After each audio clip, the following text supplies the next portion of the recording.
नमस्कार, स्वागत है आपका। आप देख रहे हैं सी न्यूज़ भारत। मैं हूं आपके साथ इशिता। वक्त हो गया है महाराष्ट्र बुलेटिन का। इस बुलेटिन में बात होगी धुले की, जहां श्री छत्रपति शिवाजी हाई स्कूल और जूनियर कॉलेज महसादी तालुका सकरी में महाराष्ट्र दिवस और श्रमिक दिवस उत्साह के साथ मनाया गया। साथ ही बात होगी नांदेड़ की, जहां नांदेड़ जिले के पालक मंत्री अतुल सावे ने कहा कि किसानों को बीज, खाद, कीटनाशकों की कमी न होने दे। ऐसी तमाम खबरों पर करेंगे विस्तार से चर्चा। श्री छत्रपति शिवाजी हाई स्कूल और जूनियर कॉलेज महसादी में 1 मई को महाराष्ट्र दिवस और श्रमिक दिवस उत्साहपूर्वक मनाया गया, जिसमें प्राचार्य बीजी देवरे की उपस्थिति में वरिष्ठ प्राध्यापक सुनील तोरवाने ने ध्वजारोहण किया और विद्यार्थियों को उनकी अंक तालिकाएं वितरित की गई। और मराठी साहित्य पुरस्कार प्राप्त शिक्षक जितेंद्र सालुंखे ने विद्यार्थियों को महाराष्ट्र दिवस और श्रमिक दिवस का महत्व बताते हुए शहीदों को श्रद्धांजलि दी। साथ ही शिक्षकों ने छात्रों को ग्रीष्म अवकाश में स्वास्थ्य और पढ़ाई का ध्यान रखने का मार्गदर्शन भी दिया। धुले से सी न्यूज़ संवाददाता अनिल सिसोदी की रिपोर्ट। खरीफ सीजन 2025 के लिए नांदेड़ जिले में तकरीबन 7,76,762 हेक्टेयर क्षेत्र प्रस्तावित किया गया है। किसानों को बीज, उर्वरक और कीटनाशकों को निर्बाध आपूर्ति सुनिश्चित करने के निर्देश राज्य मंत्री और पालक मंत्री अतुल सावे ने दिए। संबंध में जिलाधिकारी कार्यालय में आयोजित पूर्व तैयारी बैठक में पूर्व मुख्यमंत्री अशोक राव चव्हाण, सांसद और विधायकगण, कलेक्टर राहुल कार्डले, जिला परिषद सीईओ मेघना कवाली समेत विभिन्न विभागों के अधिकारी मौजूद रहे। नांदेड़ से सीनियर संवाददाता भारत पांडे की रिपोर्ट। 1 मई को कन्नड़ सिटी पुलिस स्टेशन के सहायक पुलिस निरीक्षक कुणाल सूर्यवंशी को गुप्त सूचना के आधार पर फॉर्म नंबर 42 दबाड़ी शिवारा स्थित नसीब खान पठान के फार्म हाउस पर छापेमारी कर 409 किलोग्राम गांजा, 1 करोड़ रुपए से ज्यादा की नकदी और 1 महिंद्रा थार वाहन को जब्त किया गया। इस मामले में 5 तस्करों नसीब खान पठान, इमरान लियाकत खान, मुख्तियार मूसा खान, विजय रामचंद्र नाहर और साथ ही साथ रामकृष्ण हरकित नायक को हिरासत में लेकर एनडीपीएस एक्ट के तहत मामला दर्ज किया गया है, जिसमें पुलिस अधीक्षक डॉक्टर विनय कुमार राठौड़ और अन्य पुलिस अधिकारियों के मार्गदर्शन में कार्यवाही की गई। कन्नड शहरामध्ये बऱ्याच प्रमाणामध्ये अंमली पदार्थ, गांजा बऱ्याच घटनेमध्ये जमा झालेला आहे। या संदर्भात तुम्ही आम्हाला व्यवस्थित सांगा। बरोबर आहे। कन्नड हद्दीमध्ये कुंजकेडा शिवारात भाटा मारुती मंदिराच्या जवळपास डोंगराला लागून आम्हाला एपीआय कुणाल सूर्यवंशी यांना एक गुप्त बातमी दिली की अशाच्या एक गोडाऊन सारखा छोटंसं रूम आहे, त्या रूम मध्ये काही लोकांनी अंमली पदार्थ गांजा उतरवलेले अशी खात्रीलायक गुप्त बातमी मिळाली होती। मग त्या अनुषंगाने पीआय श्री सानप, एपीआय सूर्यवंशी, मेंढके, पवार आणि इतर सर्व स्टाफ मिळून त्याचं नियोजन केलं। नियोजन करून मग त्या ठिकाणी गुप्त बातमीने सांगितल्याप्रमाणे सर्वांनी प्लॅन करून पंच सगळं नियोजन करून जे कायदेशीर गोष्ट सगळं आवश्यक आहे या सगळ्या गोष्टींचं खात्री करून पूर्ण स्टाफसह आम्ही स्वतः पीआय आणि पूर्ण स्टाफ तिथे जाऊन खात्री केल्या असता तो ज्या ठिकाणी खबरीने सांगितलेल्या माहितीप्रमाणे त्या ठिकाणी पूर्ण बारकाईने पडताळणी करून त्याची विचारपूस करता 409 किलो गांजा, ज्याचे आम्ही पूर्ण दिवसभर पंचनामा आणि पूर्ण प्रक्रिया चालू होती। आता आमची गुन्हा दाखल करण्याची प्रक्रिया चालू आहे। तर अशा माहितीवरून आम्ही 5 आरोपींना ताब्यात घेतलेला आहे। सविस्तर त्यांचं चौकशी करून कोणी आणला होता, कुठे चालला होता, इथंच काय उतरवला किंवा त्याचं पुन्हा म्होरक्या कोण आहे, या सर्व गोष्टी तपासामध्ये निष्पन्न होणार आहेत। तुर्तास आज आता आम्ही जप्त करून माल आणलेला आहे आणि गुन्हा दाखलची प्रक्रिया ही चालू आहे। त्या आरोपी सोबतच एक त्यांनी चालवत असलेली थार गाडी ही सुद्धा मिळून आली।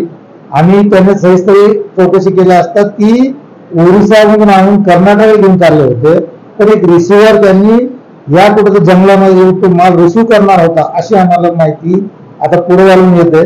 या सर्व गोष्टींचा आम्ही पूर्ण तपास करून त्या पूर्ण तपासाअंती जे कोणी गुन्हेगार असतील त्यांच्यावर पुढील कारवाई करणार।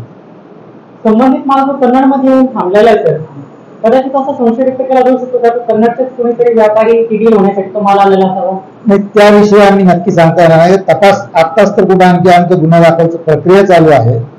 आता पूर्ण पंचनामा सविस्तर झालेला आहे। गुन्हा दाखल करून मग त्या आरोपीला ज्यावेळेस सविस्तर इन्फॉर्मेशन केल्यानंतर मग कोणी तिथं स्थानिक आहे का किंवा आणखी कोणी आहे याचा मोडकं, या सर्व गोष्टीचा आम्ही तपासासाठी आम्हाला एक गुप्त बातमीदारांचे कुणाल सूर्यवंशी एपी आहे, त्यांच्या गुप्त माहितीनुसार ते अशा दाभाडे शिवारात एका ठिकाणी गांजासारखा अंमली पदार्थ तिथं ठेवण्यात आलेला अशी खबरांनी माहिती दिल्यानंतर आम्ही आदरणीय DSP साहेबांना, माननीय SP साहेबांना त्याची माहिती देऊ.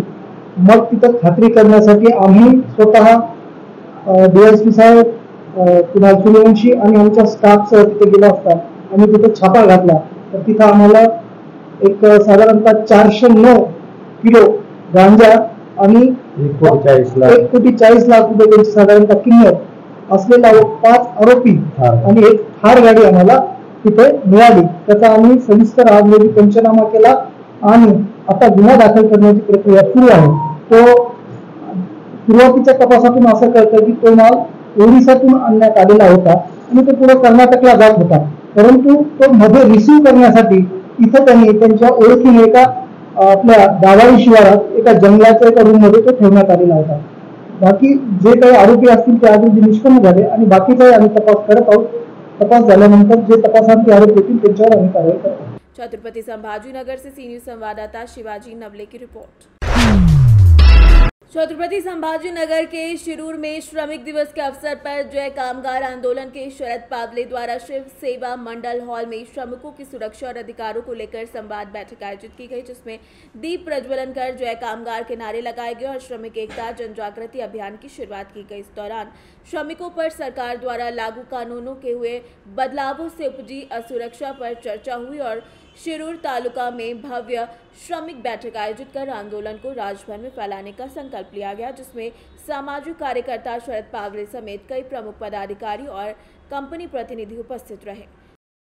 1 मे कामगार दिन, त्यानिमित्त आपण सर्व शिरूर शहरामध्ये कामगार एकता या बॅनरखाली एकत्र आलेला आहात। आपला उद्देश कामगारांना एकत्र करणे आणि त्यावरून कामगारांचे प्रश्न सोडवणे याच्यावर आपण आज चर्चा केली। काय सांगाल कामगारांचं सध्याची अवस्था आणि एकूण कामगारांसाठी कंपन्यांचं धोरण?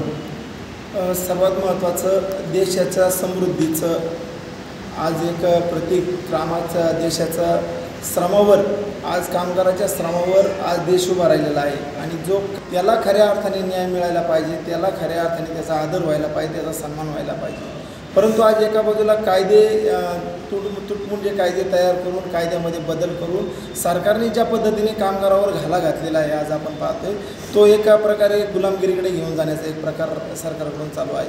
आणि मग हा जो प्रकार आहे यामध्ये अनेक कामगार म्हणजे एकटा कामगार नाही, त्याच्यामागे त्याचा परिवार आहे, त्याची मुलं बाळ आहे, त्याचं भविष्य आहे। आज एका बाजूने कामगार क्षेत्रामध्ये येऊन गुलामगिरीकडे जाण्याचा एक प्रवास चालू आहे आणि मग आज या ठिकाणी औद्योगिक वसाहती असतील, तुमचे ST कामगार असतील, तुमचे रेल्वे कामगार असतील, प्रत्येक प्रकारच्या कामगाराचा एक सन्मान व्हायला आहे आणि तो होत नाही।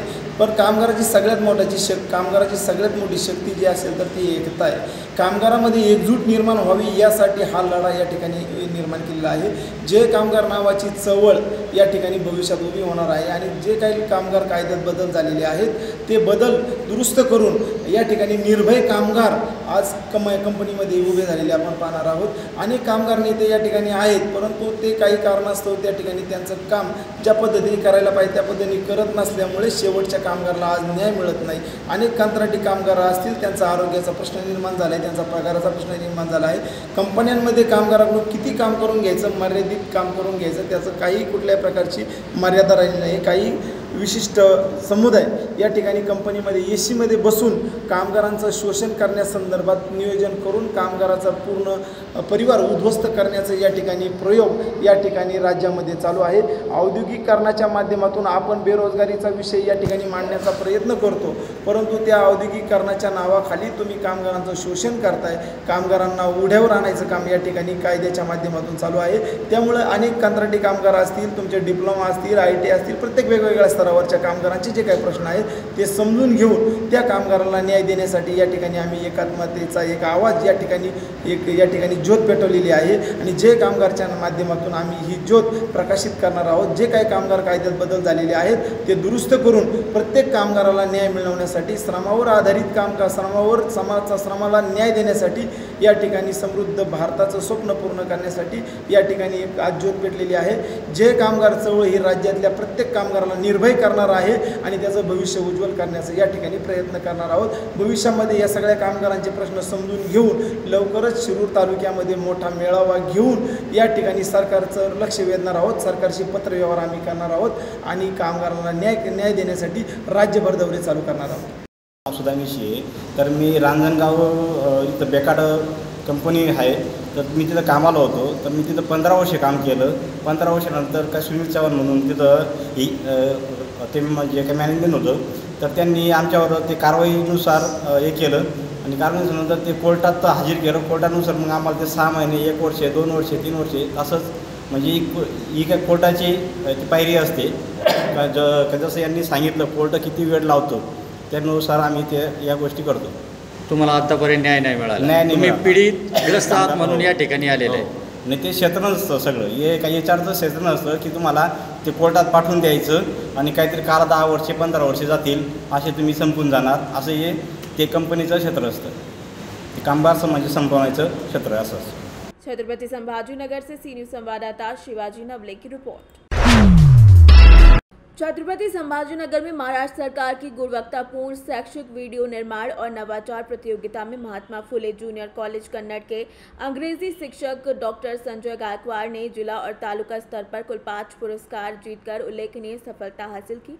भारत रत्न मौलाना आज़ाद रिसर्च सेंटर में आयोजित सम्मान समारोह में कलेक्टर अश्विनी लाटकर व अन्य अधिकारियों की उपस्थिति में उन्हें प्रशस्ति पत्र, प्रतीक चिन्ह और नगद राशि से सम्मानित किया गया। और पूर्व में राज्य आदर्श शिक्षक पुरस्कार प्राप्त कर चुके डॉक्टर गायकवाड़ ने इसे समर्पित शिक्षण का परिणाम बताया। छत्रपति संभाजीनगर से सी न्यूज़ संवाददाता शिवाजी नवले की रिपोर्ट। इस बुलेटिन में फिलहाल इतना ही। देश और दुनिया की तमाम बड़ी खबरों के लिए देखते रहिए सी न्यूज़ भारत।